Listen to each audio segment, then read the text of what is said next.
Nitong mangga.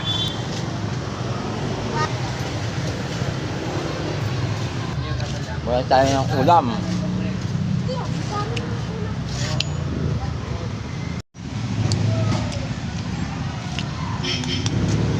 Mangga.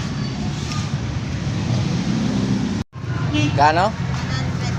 103. 114.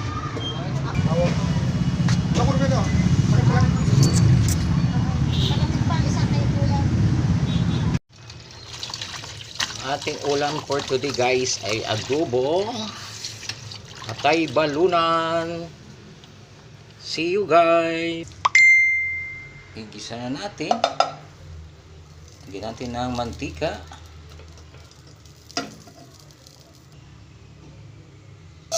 Bawang. Lagyan natin yung bawang niya guys.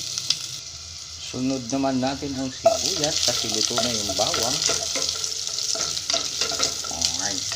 Ang bango-bango. Ilagay na natin ang atay balunan. Ayan. Ilagay natin siya.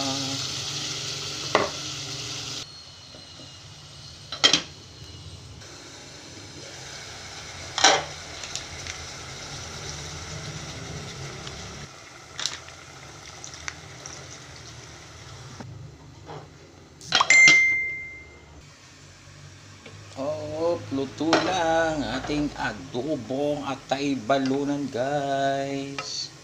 Yan ating magiging ulam for today's video. Thank you for watching guys. Maraming salamat sa mga followers ko dyan. Shoutout sa inyo lahat. Bye bye. God bless you.